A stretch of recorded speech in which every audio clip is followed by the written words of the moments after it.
말씀을 나누겠습니다. 누가복음 11장 5절부터 13절까지입니다. 우리 함께 읽겠습니다. 또 이르시되 너희 중에 누가 벗이 있는데 밤중에 그에게 가서 말하기를 보시오 떡 3덩이를 내게 구워달라. 내 벗이 여행 중에 내게 왔으나 내가 먹일 것이 없노라 하면 그가 안에서 대답하여 이르되 나를 괴롭게 하지 말라. 문이 이미 닫혔고 아이들이 나와 함께 침실에 누웠으니 일어나 내게 줄 수가 없노라 하겠느냐. 내가 너희에게 말하노니 비록 벗됨으로 인하여서는 일어나서 주지 아니할지라도 그 간청함을 인하여 일어나 그 요구대로 주리라. 내가 또 너희에게 이르노니 구하라. 그러면 너희에게 주실 것이요 찾으라. 그러면 찾아낼 것이요 문을 두드리라. 그러면 너희에게 열릴 것이니 구하는 이마다 받을 것이요 찾는 이는 찾아낼 것이요 두드리는 이에게는 열릴 것이니라. 너희 중에 아버지 된 자로서 누가 아들이 생선을 달라 하는데 생선 대신에 뱀을 주며 알을 달라 하는데 전갈을 주겠느냐. 너희가 악할지라도 좋은 것을 자식에게 줄 줄 알거든 하물며 너희 하늘 아버지께서 구하는 자에게 성령을 주시지 않겠느냐 하시니라. 아멘. 하나님 아버지와 예수 그리스도로부터 오는 은혜와 평강이 이 시간 저와 여러분 가운데 함께하기를 축원합니다. 오늘은 한밤중에 찾아온 친구라는 제목으로 말씀의 은혜를 나누겠습니다. 말씀 가운데 하늘의 양식이 공급되는 귀한 경험들이 이 시간 있기를 축원합니다. 오늘 본문 말씀은 강청기도를 설명하는 본문으로 많이 사용되는 말씀입니다. 강청기도가 뭐죠, 여러분? 내가 어떤 기도 제목을 정해놓고 그것에 대한 응답이 주어질 때까지 끈질기게 구하는 것, 이것을 우리 강청기도라고 하지 않습니까? 본문 말씀에 나와 있는 이 자기 집에 찾아온 친구를 대접하기 위해서 한밤중에 잠을 자고 있는 다른 친구의 집 문을 두드려서 마침내는 떡을 구했던 그 친구처럼 성도들아 너희들도 무례함과 뻔뻔함을 감수하고서라도 끈질기게 구하고 찾고 두드리면 하나님이 반드시 너희의 구하는 것을 주실 것이다 하는 것으로 오늘 본문 말씀을 설명하는 것이 일반적이고 전통적인 해석이었습니다. 이게 잘못됐다는 얘기 할 겁니다. 이 본문과 함께 강청기도를 설명하는 세트 메뉴로 사용되는 말씀이 또 있죠. 다음 주에 살펴볼 말씀인데 누가복음 18장에 불의한 재판장 이야기입니다. 아무리 불의한 재판장이라고 하더라도 여인이 끈질기게 찾아가서 원한을 풀어주십시오 이렇게 간청을 하니까, 귀찮게 하니까 들어주더라 하는 내용 아니겠습니까? 과부가 번거롭게 하는 것이 싫어서 그거 귀찮아서라도 불의한 재판장이 여인의 원한을 풀어주더라. 하물며 성도들아 너희들도 너희 원하는 바를 끈질기게 하나님 앞에 아뢰면 하나님이 너희 소원 들어주시지 않겠느냐? 라는 것이죠. 그것이 불의한 재판장 이야기입니다. 그런데 소원 들어준다는 얘기 그 본문에 없습니다. 원한을 풀어준다는 얘기밖에 없지요. 그 이야기를 또 우리가 다음 주에 한번 살펴보려고 합니다. 자, 그러니까요. 강청기도라고 하는 것은 어떻게 보면 하나님을 귀찮게 하는 기도다. 그러니 교회에서 강청기도를 가르치고 권장한다는 것은 하나님을 사랑하고 하나님을 섬기는 차원이 아니라 하나님을 괴롭혀서라도 나의 이득을 챙겨보겠다라고 하는 인간들의 끝없는 욕망의 표현인 것이며 죄인됨의 말로라고 하는 것입니다. 열심히 끈질기게 하나님을 귀찮게 해서 마침내는 그 강청으로 인하여 하나님의 보좌를 움직여보자라는 것이 이것이 강청기도 아니겠습니까? 여러분 한번 생각을 해보십시오. 하나님의 보좌가 어떻게 하면 흔들릴까요? 하나님의 보좌가 흔들리는 순간 하나님은 하나님이 아닌 거예요, 여러분. 하나님은 분명한 목적과 뜻과 계획을 가지고 그 계획대로 하나님 섭리하신다고요. 그런데 우리가 울고 불며 아우성을 치면 그때만 하나님 마음 약해지셔가지고 하나님의 뜻을 굽힌다? 그러면 그것은 신실하신 하나님이 아니잖아요. 하나님의 보좌를 인간이 흔들 수가 없는 거예요. 흔들려서도 안 되는 것입니다. 그것은 전능하신 창조주 하나님도 나하기 나름이다라는 식의 신성 모독인 것입니다, 여러분. 불경함의 끝을 보여주는 인간의 교만과 탐심의 결정이라고 하는 거예요. 여러분, 오늘 본문 말씀은 주님께서 기도에 관해 가르치신 내용이 맞습니다. 그러나 주님이 가르치신 기도의 그 본질은요, 우리가 생각하는 강청기도와 전혀 다른 내용입니다. 성경 어디에도 강청기도를 가르치는 곳은 단 한 곳도 없다는 것을 여러분 기억하십시오. 우리는 지난 시간에 본문 말씀 이전에 나와 있는 1절부터 4절 말씀을 통해서 주기도문의 핵심이 무엇인지 우리가 공부했습니다. 마태복음의 산상수훈이 예수님의 신앙 노선에 대한 집중적인 가르침이었지요. 그리고 그 가르침의 중심에 뭐가 있었습니까, 여러분? 뭐가 있었어요? 지난주에 했잖아요. 주기도문이 있었잖아요. 그런데 예수님의 사상의 그 중심이었던 주기도문의 핵심이 무엇인가 우리가 지난 시간 같이 살펴보니까 그 핵심이 뭐였어요? 일용할 양식이었잖아요, 여러분. 지난주 얘기 왜 기억을 못하세요? 일용할 양식이었잖아요. 그 일용할 양식을 구하는 것, 그 우리 지난주에 살펴본 바입니다. 그 일용할 양식이라는 것은 하늘에 있는 양식이었다. 그죠? 내일의 양식이었다라고 우리가 지난주에 말씀을 나눴지요. 내일의 양식이라는 것은 무슨 뜻입니까? 광야 40년 동안 이스라엘 백성이 하나님이 내려주신 만나를 먹고 살았잖아요. 그런데 6일째 되는 날은 7일째 되는 그 안식일 날의 양식까지 갑절로 거두어드렸다. 그래서 6일째에 그 내일의 양식, 7일째의 양식을 거두어드리지 않으면 7일째는 안식이 없는 거예요. 쫄쫄 굶게 되는 겁니다. 그 양식 먹어야만 안식할 수 있다라는 양식이 바로 일용할 양식이었어요. 그게 영생할 수 있는 양식, 바로 예수 그리스도라고 하는 그 양식이다. 우리가 그렇게 결론을 내렸죠. 그러니 1절부터 4절까지를 통해서 주님이 제자들에게 가르치셨던 기도의 핵심은 무엇을 구하라는 것이었습니까? 하늘에서 내려온 살아있는 양식, 예수 그리스도를 너희의 일용할 양식으로, 내일의 양식으로, 영생을 주시는 그 양식으로 구하라는 것이 바로 주기도문이었다 하는 겁니다. 예수를 구해라. 그것이 예수님이 가르치시는 기도였습니다.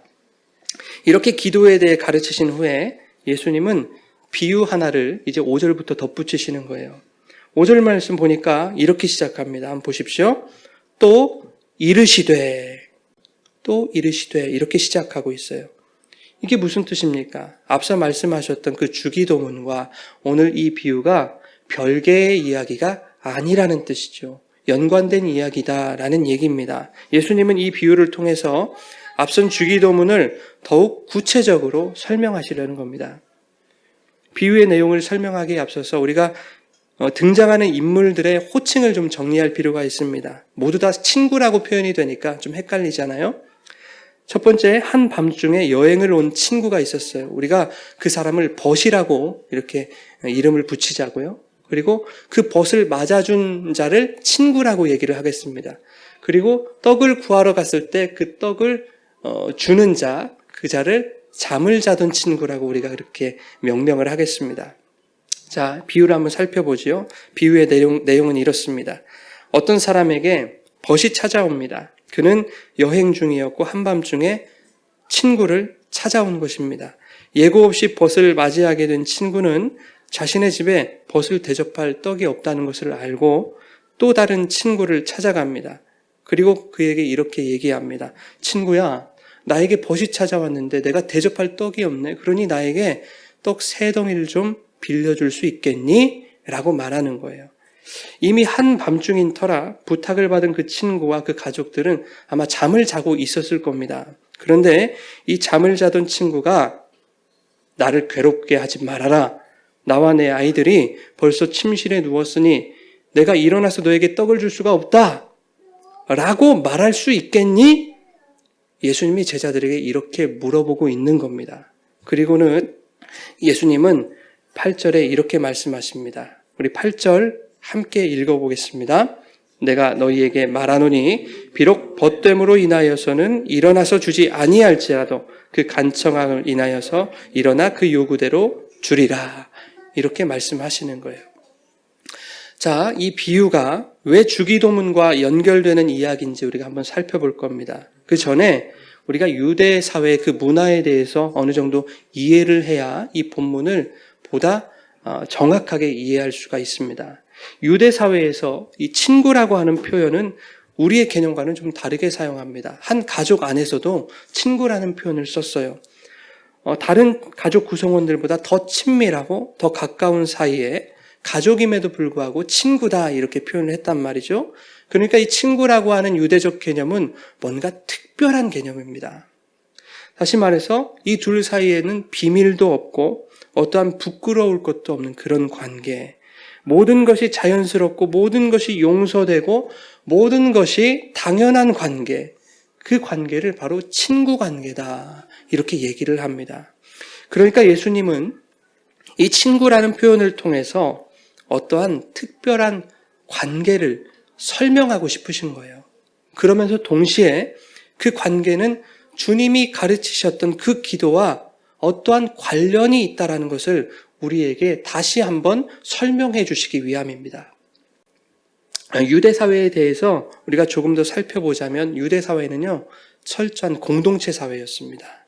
당시 이스라엘에서는 마을 사람들이 공동으로 사용하는 화덕이 있었어요. 그래서 그곳에서 공동으로 떡을 구웠습니다.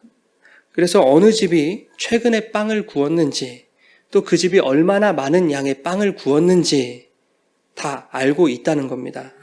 그 말은 무슨 뜻입니까? 우리 집에 떡이 다 떨어졌더라도 오늘 떡을 구웠던 집이 어디인지 내가 알고 있기 때문에 거기 가면 반드시 떡을 구할 수 있다라는 겁니다.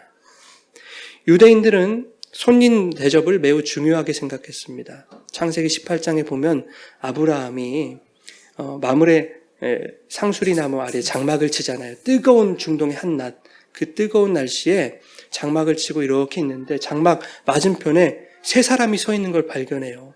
나중에 이게 천사인 걸 알지요. 세 사람이 나그네가 서 있는데 달려가서 그들을 영접하더라. 달려가서 영접했습니다. 그리고 떡과 고기와 우유와 치즈를 대령해서 손님을 극진하게 대접합니다. 그때 아브라함의 나이가요 99세였습니다. 그 100세가 다 된 노인이 달려나가서 손님을 맞이하는가 하면 그들 곁에 서서 시중을 들었다고 얘기합니다. 그 노인이 말이죠, 하인처럼 옆에서 시중을 들었어요.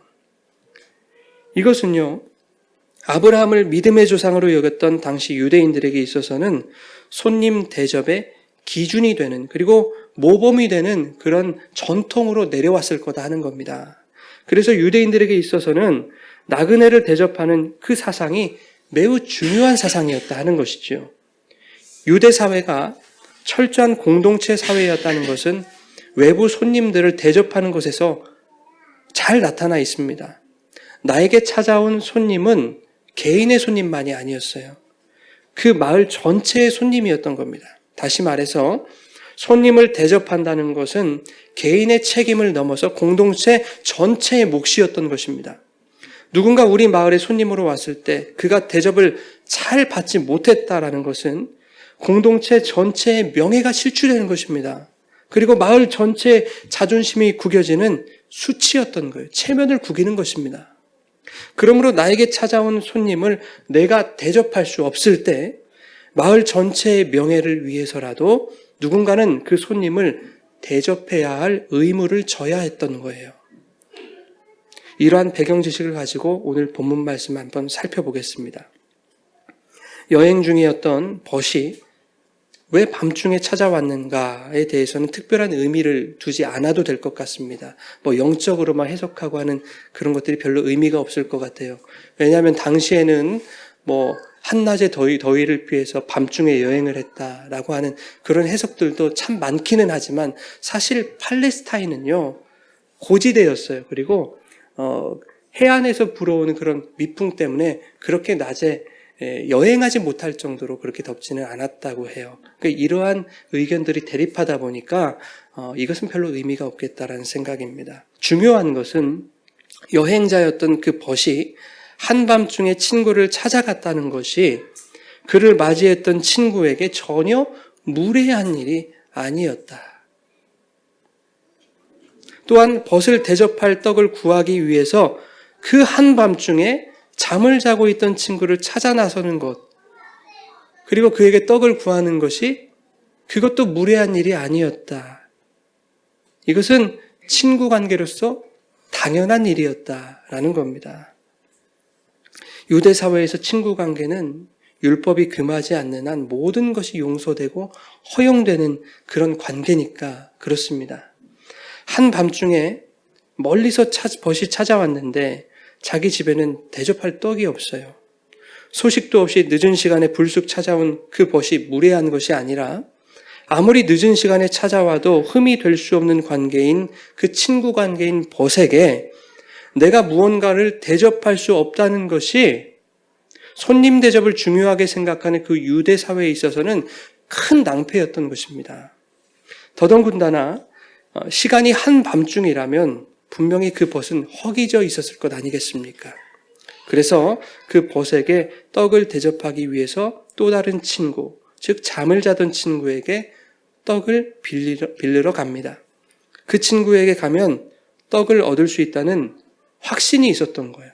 왜 그렇죠, 여러분? 마을 공동 화덕에서 오늘 그 친구가 떡 굽는 것을 봤기 때문입니다. 성경에 나오지 않지만 그 문어가 그랬다고요. 그리고는 그 밤중에 떡을 달라고 요청하는 거죠.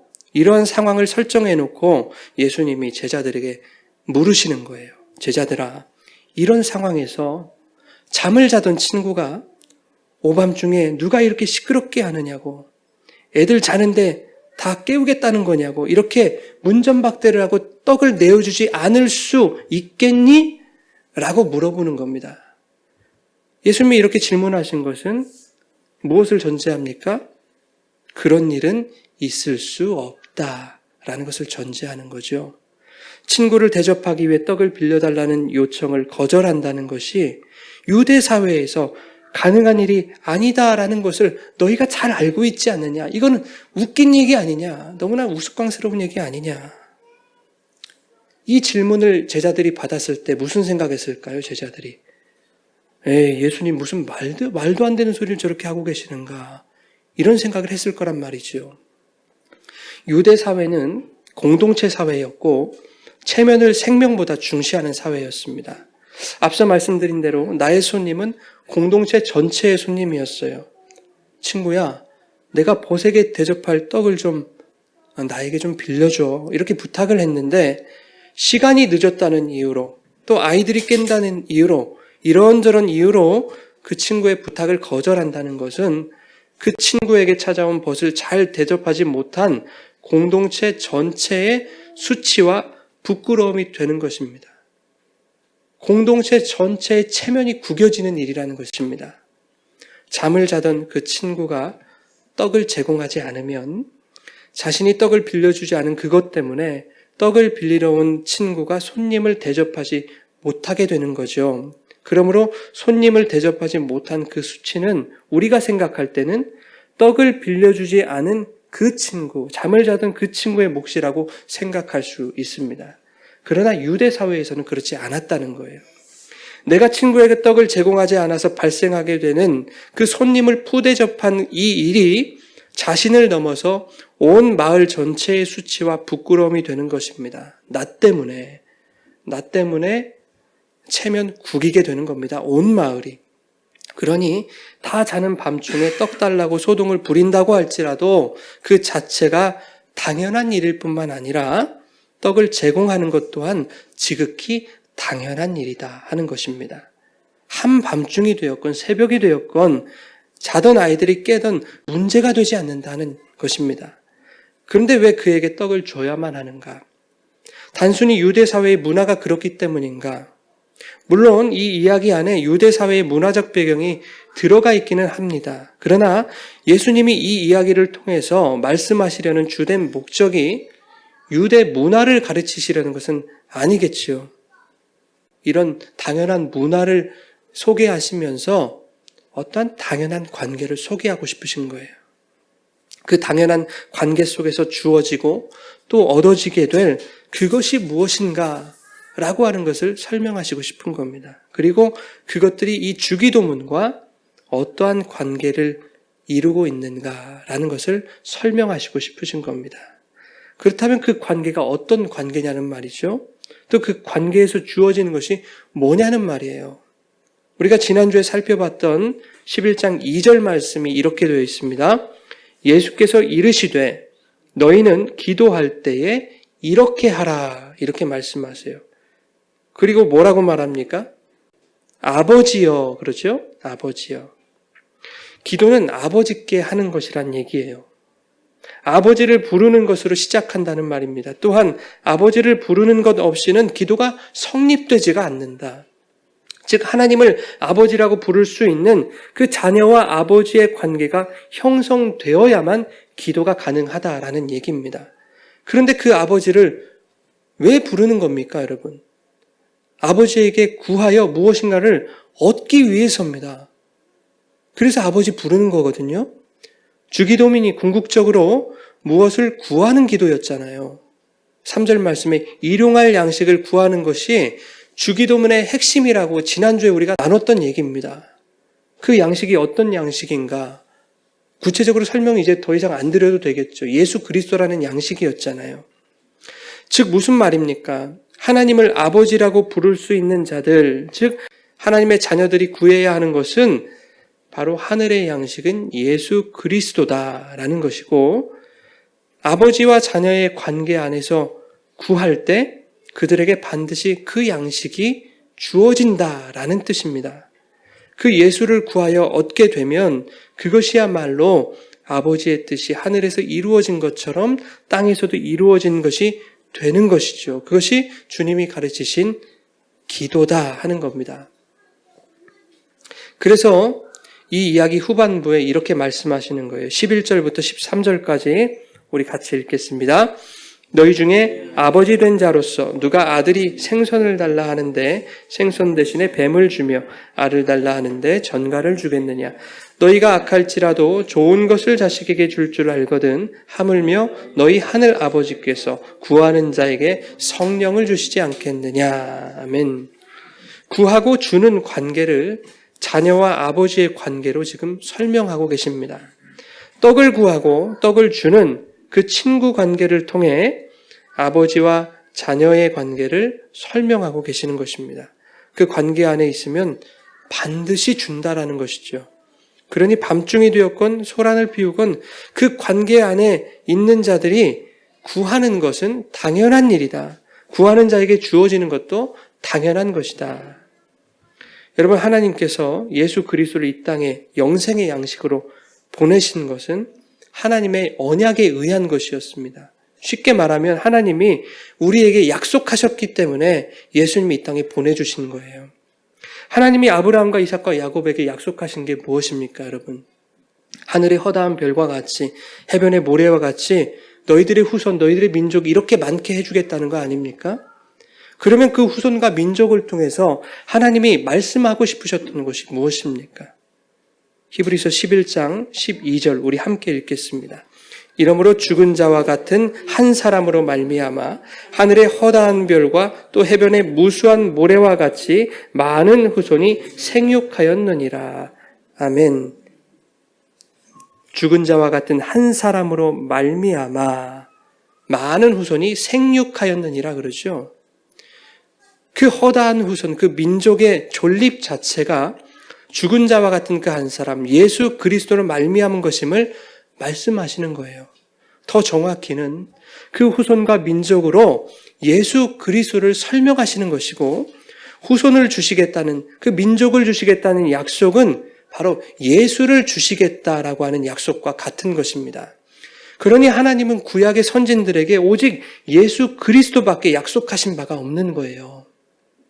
그 하늘의 양식, 영생의 양식이신 예수 그리스도는 하나님이 주시겠다고 언약하신 그 약속에 의해 이 땅에 오신 것입니다.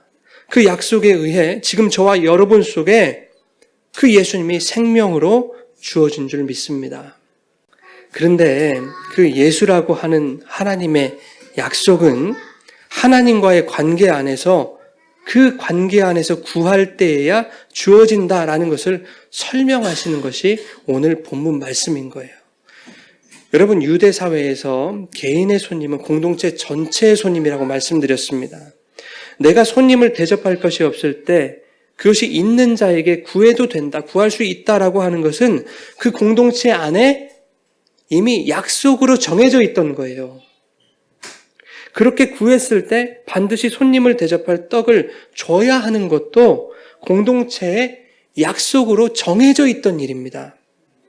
더구나 친구라는 이 매우 특별한 유대적 개념을 사용하면서까지 예수님은 다른 사람도 아니고 친구에게 그거 구하면 반드시 얻을 수 있다라고 강조하고 계시는 거예요. 그건 약속이니까 반드시 주는 거야. 이것을 친구의 관계로 강조하고 있더라. 그러니 이 관계 안에서는 당연히 구해야 되는 것이 맞다.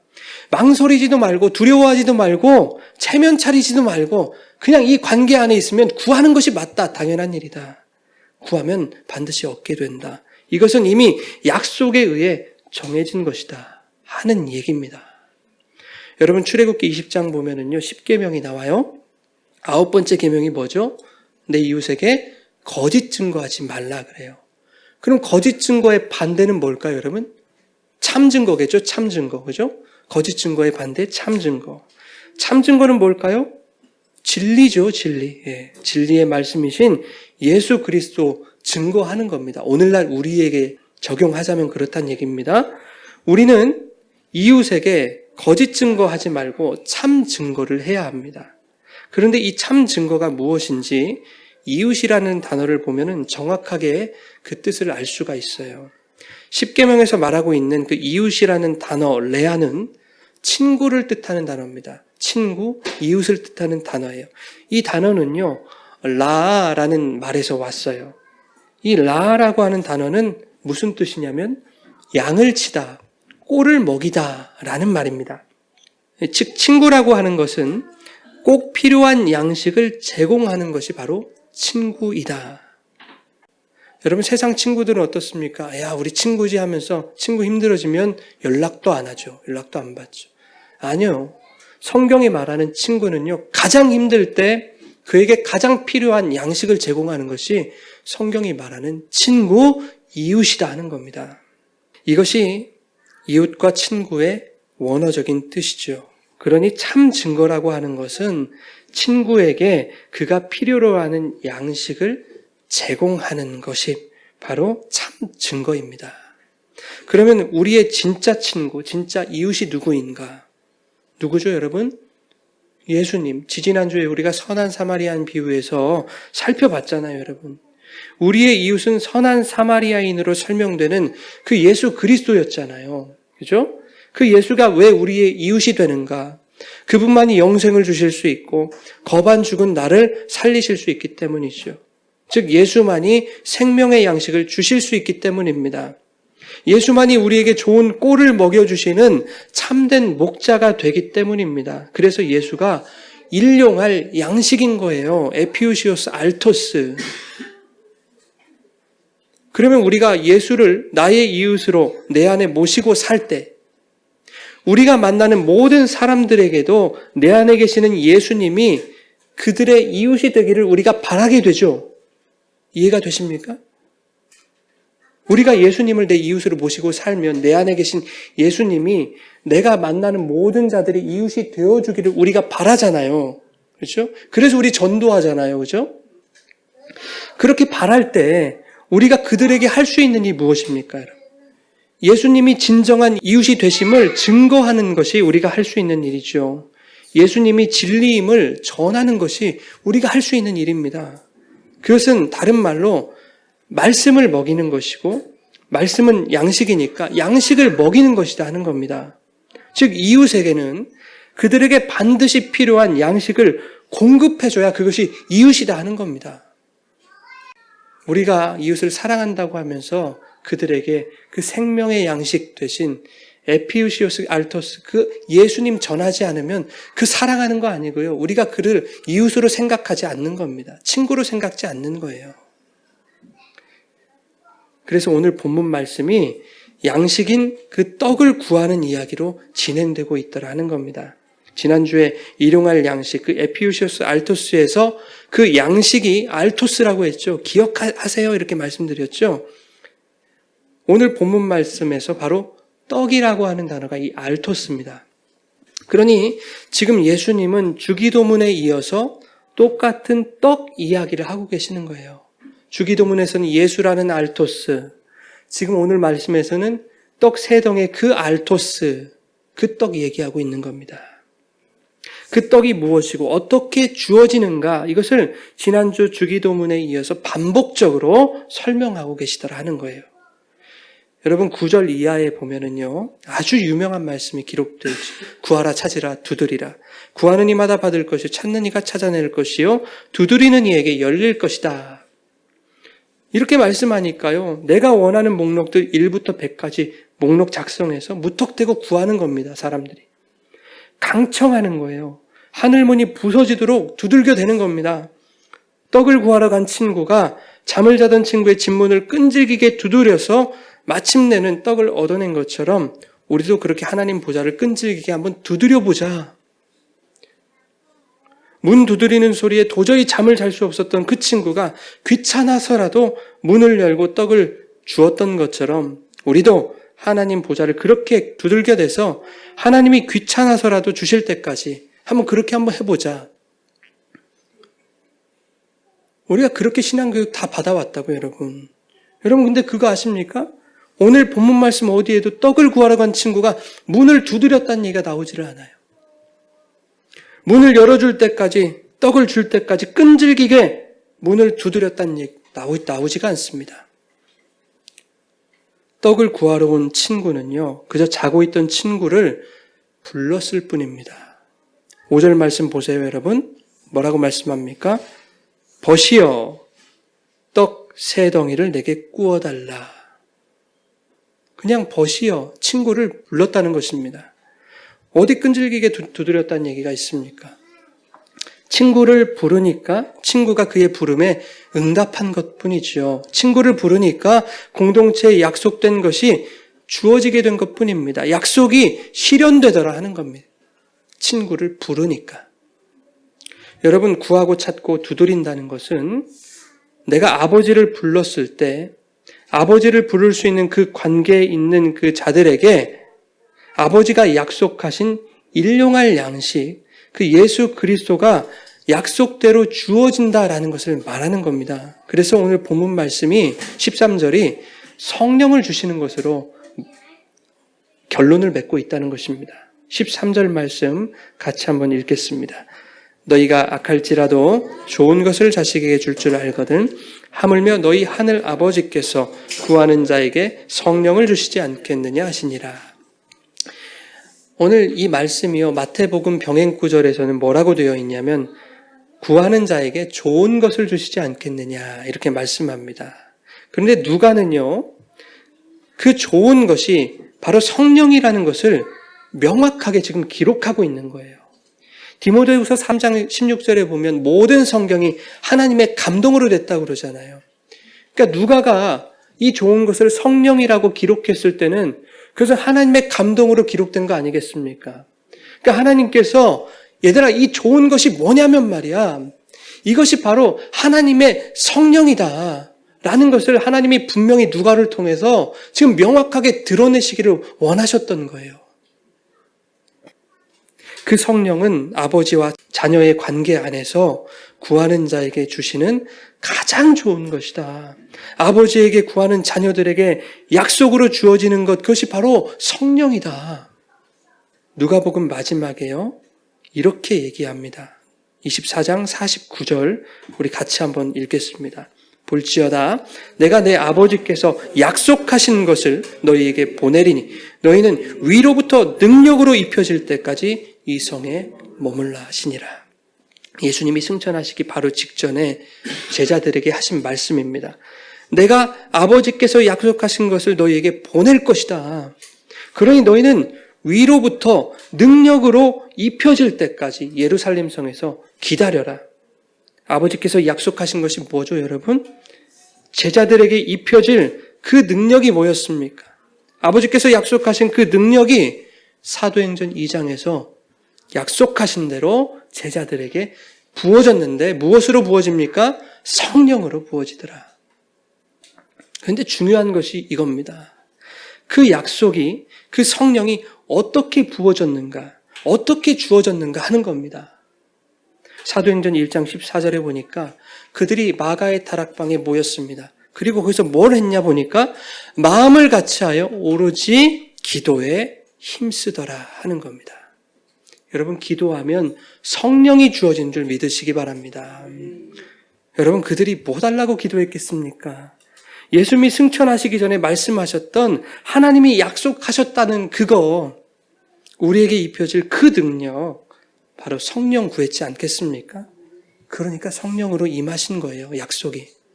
여러분, 성도는 내가 원하는 거 달라고 기도하는 자들 아닙니다. 성도는 아버지 이름 부르면서 약속하신 그 성령 달라고 예수님의 이름으로 기도하는 거예요. 왜죠?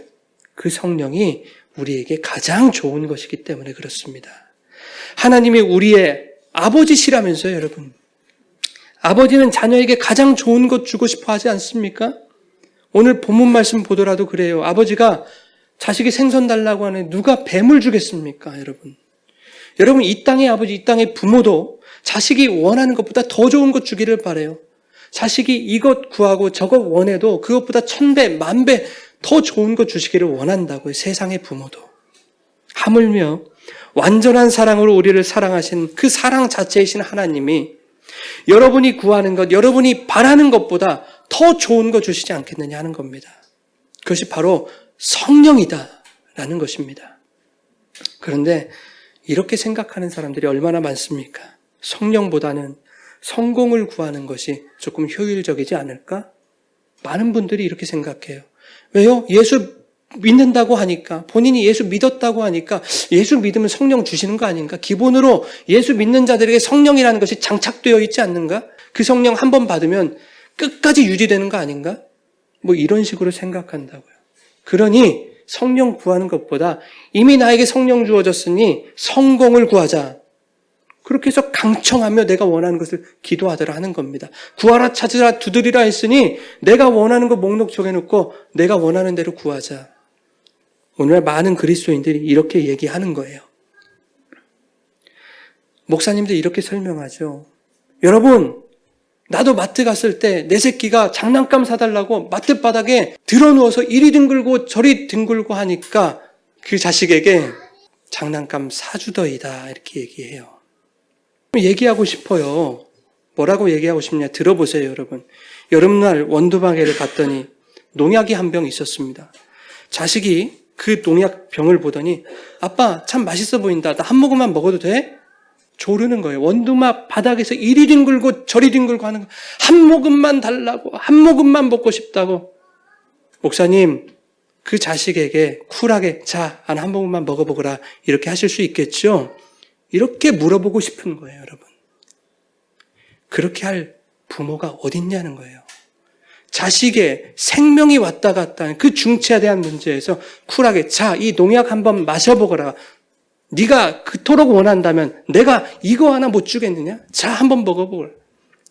이렇게 얘기할 수 있는 부모가 과연 있겠느냐 하는 겁니다. 말이 되는 소리를 해야죠, 여러분. 바닥에 들어누우면 나도 사준다고요? 그것은 자기 신앙이 그러한 유아적인 신앙이라는 것을 스스로 떠벌리는 것과 같습니다. 아니에요, 여러분. 우리에게 가장 필요하고 가장 좋은 것은 성령인 줄 믿으시기 바랍니다. 왜 성령이 가장 좋은 거냐고요, 여러분? 저와 여러분은 무엇이 바른 기도인지, 무엇을 구하는 것이 우리에게 가장 합당한 것인지 수시로 잊어버리기 때문입니다. 하나님 찾고 예수 찾고 성령 찾고 하나님 나라 찾다가도 어느 순간 나의 정욕과 나의 안위를 위한 것들만 우리는 늘어놓게 되잖아요. 그런 나를 발견하잖아요, 여러분. 날마다 그러지 않습니까? 우리는 성령의 도우심 없이는 마땅히 기도할 바를 알지도 못하는 존재들이라고요. 그래서 로마서 8장 26절 그 유명한 말씀 이렇게 얘기하잖아요. 같이 읽겠습니다. 이와 같이 성령도 우리의 연약함을 도우시나니 우리는 마땅히 기도할 바를 알지 못하나 오직 성령이 말할 수 없는 탄식으로 우리를 위하여 친히 간구하시느니라. 성령이 우리를 위하여 친히 간구하신대요. 성령 없이는 저와 여러분은 자력으로 기도라는 것을 할 수조차 없는 존재들이다 하는 겁니다. 그러한 우리들을 위해 성령이 친히 간구하시더라. 27절 계속해서 읽겠습니다. 마음을 살피시는 이가 성령의 생각을 아시나니 이는 성령이 하나님 뜻대로 성도를 위하여 간구하심이니라. 아멘. 여러분, 기도는 강청해서 내 뜻 관철시키는 것 아닙니다. 기도는 하나님의 뜻이 이루어지는 것입니다. 하나님이 당신의 뜻을 이루어 가실 때 오히려 나의 뜻을 꺾어야 하는 것이 바로 기도라고 하는 겁니다. 그런데 그 일을 누가 하시느냐? 성령이 하신다는 거예요. 하나님의 뜻대로 성도를 위해 간구하셔서 성도들의 삶 가운데 하나님의 뜻이 이루어지게 하신다. 그것이 바로 성령의 역할이다 하는 겁니다. 아버지의 뜻이 하늘에서 이룬 것 같이 땅에서도 이루어지는 그 예수님이 가르치신 이 주기도문이 성도의 기도 가운데 온전히 이루어지도록 성령이 도우시더라. 이렇게 성령이 도우시면 어떤 일이 일어납니까? 28절 계속 읽겠습니다. 우리가 알거니와 하나님을 사랑하는 자, 그의 뜻대로 부르심을 입은 자들에게는 모든 것이 합력하여 선을 이루느니라. 모든 것이 합력하여 선을 이룬다. 선이 뭘까요, 여러분? 선은 하나님의 속성이죠. 의와 인애와 용서와 자비, 기타 등등 이런 하나님의 속성을 선이라고 얘기해요. 이 선을 다른 말로 사랑이다 이렇게 얘기합니다. 이 사랑이 바로 하나님의 뜻이라는 거예요. 뜻. 하나님이 세상을 이처럼 사랑해서 독생자 예수를 주셨다면서요. 사랑해서 예수님을 주신 것이 하나님의 뜻이다 그 말입니다. 그 사랑이 하나님의 뜻이에요. 하나님의 사랑이라는 그 뜻대로 부르심을 받은 자들이 성령을 통해 마침내는 그 선을, 그 사랑을, 하나님의 그 뜻을 이루게 되더라. 하나님의 뜻이 하늘에서 이룬 것처럼 땅에서도 나에게 이루어지더라. 주기도문의 완전한 실현이 성령을 통해 이루어지게 되는 겁니다. 여러분, 우리가 성령을 날마다 구해야 되는 이유가 뭡니까? 한 번 구하면 됐지. 왜 날마다 구해? 여러분, 성령의 인도하심 없이는요, 우리는 하나님의 나라를 절대로 살아갈 수가 없는 존재들이에요. 성령이 인도하시는 그 순간순간 살아가는 그 삶이 하나님의 나라인 것이지, 성령 없이 살아가는 그 삶은 지옥을 살아가는 것과 같은 거예요. 그러니 우리가 날마다 하나님 나라를 살아갈 수 있도록 그 순간순간 성령을 붙잡고 구하고 성령을 의지해야 되는 것입니다. 그래야 그 성령이 우리를 하나님의 나라로, 하나님의 뜻대로 인도하실 거예요. 그래서 하나님은 우리에게 성령을 구해야 되지 않겠냐 이렇게 말씀하시는 겁니다. 그것은 궁극적으로는 일용할 양식이신 예수를 통한 성도의 구원을 말하는 거겠죠. 베드로전서 1장 19절 우리 함께 읽겠습니다. 이것이 너희의 간구와 예수 그리스도의 성령의 도우심으로 나를 구원에 이르게 할 줄을 아는 고로. 아멘. 성령은 우리의 모든 삶의 요소들이 합력하여 하나님의 선, 하나님의 뜻을 이룰 수 있도록 도우시고 마침내는 구원으로 완성하시더라.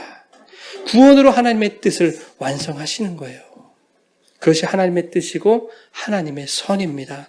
그래서 우리에게 가장 좋은 것이 그 하나님의 뜻과 선을 이루게 하시는 성령이다 하는 것입니다. 우리가요, 오늘 본문 말씀을 강청기도를 설명하는 것으로 오해하는 이유가 있어요. 왜 그런가 봤더니 8절 말씀을 잘못 해석했기 때문이에요.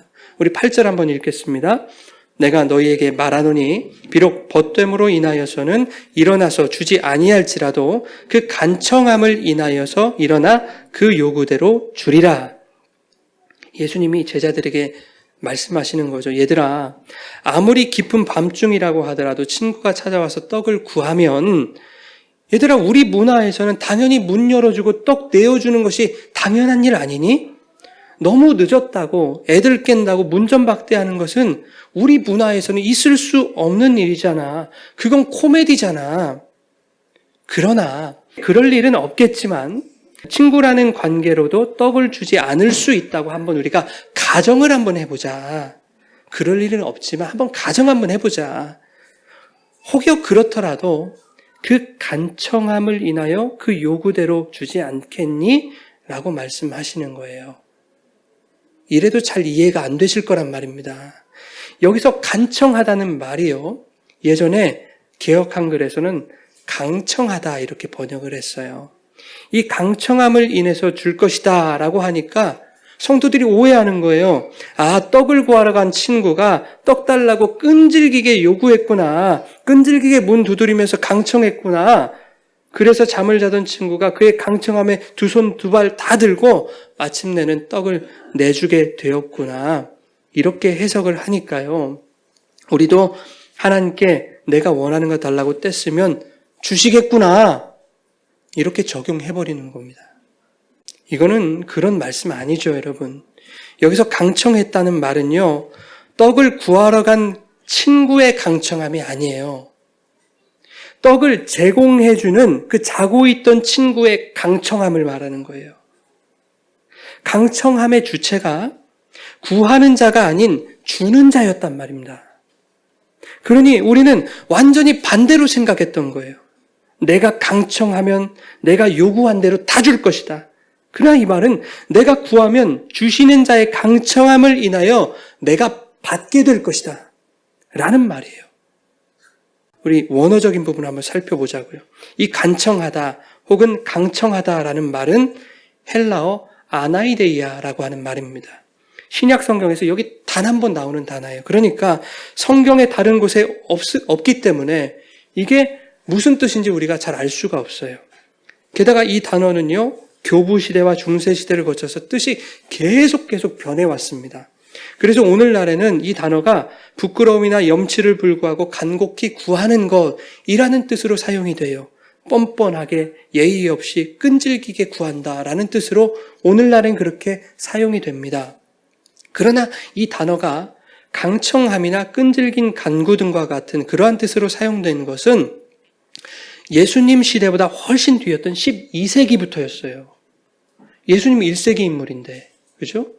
그러니 예수님 당시에는 전혀 다른 의미로 사용됐을 것이다. 그런데 학자들이 예수님 당시의 언어였던 이 아람어로 쓰인 성경과 또 예수님 당시의 고대 문헌들을 통해서 이 단어의 뜻이 무엇인지를 정확하게 밝혀냈어요. 이 간청함이라고 번역된 아나이데이아라고 하는 단어는요, 부정접두사 아라고 하는 알파라고 하는 이 글자와 또 수치와 부끄러움을 뜻하는 아이도스라고 하는 말의 합성어예요. 그러니까 번역을 하려면 이렇게 해야 되는 거예요. 수치를 당하지 않기 위함, 부끄러움을 당하지 않기 위함이라고 해석이 되어야 되는 게 맞습니다. 그러니 이 뜻을 대입해서 한번 다시 해석을 해보겠습니다. 벗됨을 인하여서는 일어나서 주지 아니할지라도 수치를 당하지 않기 위해서라도 주지 않겠느냐, 이런 뜻이에요. 누가 수치를 당하지 않기 위해서? 떡 주는 자가 수치를 당하지 않기 위해서 주지 않겠느냐. 너의 수치가 나의 수치이고 모든 공동체의 수치였으니까, 여러분, 유대 사회에서는. 네가 수치를 당하지 않도록 하는 것은 그것은 곧 떡을 제공하는 나 또한 수치를 당하지 않는 것이잖아. 그러니까 내가 수치를 당하지 않기 위해서 떡을 제공해 주지 않겠느냐라는 말인 거예요. 도대체 모든 이 수치마저도 공유가 되고 서로 덮을 수 있는 이 관계가 어떤 관계냔 말이죠, 여러분. 그 어떠한 것으로도 부끄러움이 없는 관계, 그 무엇을 달라고 요구하고 구한다 하더라도 두려울 것이 없는 그런 관계, 그 관계가 바로 아버지와 자녀의 관계더라 하는 겁니다. 자녀인 성도가 구하면 아버지는 주시는 거예요. 왜요? 내가 원하는 것 달라고 떼쓰고 끈질기게 물고 늘어지니까 귀찮아서 주시는 것입니까? 아니면 그 노력이 가상해서 주시는 것입니까? 그게 아니란 말입니다, 여러분. 아버지는 자녀가 구하는 것을 주셔서 그가 수치를 당하지 않게 하셔야 하는 거예요. 그것이 하나님이 수치를 당하지 않는 것이기 때문에 그렇습니다. 그래서 하나님은 당신의 간청함을 인하여서, 즉 수치를 당하지 않으시기 위하셔서 예수 그리스도를 저와 여러분의 수치를 가려줄 그 떡, 그 알토스로 우리에게 보내주신 것입니다. 모든 수치는 떡으로 오신 예수가 감당하시는 거예요. 하나님이 수치를 당한다는 말이요, 어색할 수도 있습니다. 그러나 이것은 하나님의 명예와 관련된 거예요. 그 명예는 뭐냐? 앞서 말씀드린 하나님의 선, 하나님의 사랑을 말하는 거예요. 즉 하나님의 명예가 실추되지 않기 위해서는, 하나님의 선과 하나님의 사랑이 완전한 것이 되기 위해서는 예수 그리스도라고 하는 그 떡을 통해서 성도들이 수치를 면하게 하셔야 하는 겁니다. 그것은 바로 예수를 통한 성도의 구원을 말하는 거예요. 성령을 통한 구원으로의 그 견인을 말씀하고 계시는 것입니다. 오늘 우리가 나눠야 될 말씀이 참 많은데요. 너무 길어서 제가 수요일 날 좀 보충을 하려고 합니다. 이제 마무리를 해야 될 것 같아요. 여러분, 하나님은 당신과 성도들의 관계를 친구의 관계로 설명하시면서 그 관계 안에 주어진 어떠한 약속과 그 약속은 반드시 구하는 자에게 주어진다라는 것을 오늘 말씀하고 계시는 것입니다. 구하는 자에게 가장 좋은 성령이 주어지고 구하는 자에게 에피우시오스 알토스, 그 예수 그리스도가 반드시 주어진다라는 것입니다. 그러니 여러분, 예수를 구하시기 바랍니다. 성령을 구하시기 바랍니다. 하나님의 뜻을 가장 잘 아시는 분은 성령님이세요.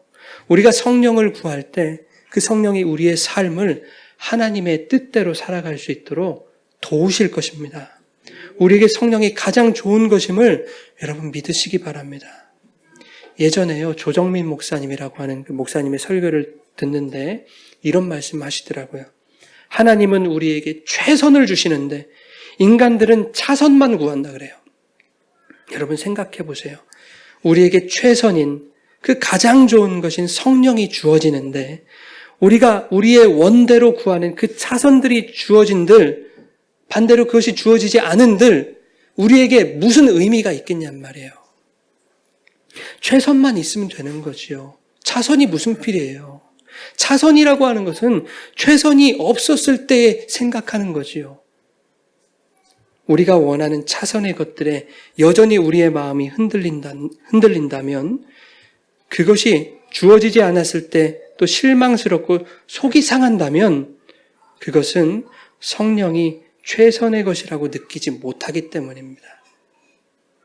성령이 우리에게 가장 좋은 것이라고 우리가 느끼지 못하기 때문이에요. 여러분, 그것은 분명한 죄이고 신성 모독인 것입니다. 여러분, 하나님을 모독하지 마십시오.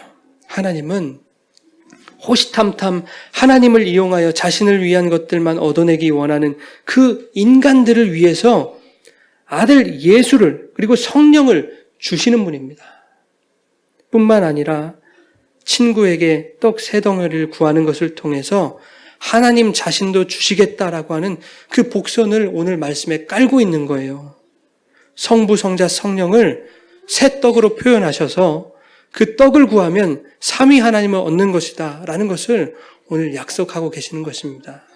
물론 이것이 알레고리적 해석일 수도 있겠습니다만 아무리 생각해도 새 떡을 구하라고 하는 것이 거기에 등장하는 주체가 하나님이시고 예수님이고 성령이시다라는 것을 우리가 살펴보면 하나님이 이 새 떡을 통해서 성부, 성자, 성령 그 삼위일체 하나님을 주시겠다 하는 것을 우리에게 말씀하시는 것 같아요. 내 모든 것을 다 주는 사랑보다 큰 사랑이 여러분 이 세상 전체에 어디 있습니까? 그 사랑은 하나님만 가능하신 겁니다. 그 사랑을, 그 은혜를 저와 여러분이 약속받은 것입니다. 세상의 차선의 것들을 생각하지 마시고 최상의 것, 최선의 것으로 만족하고 감사하시는 저와 여러분 되기를 주님의 이름으로 축원합니다. 오늘 우리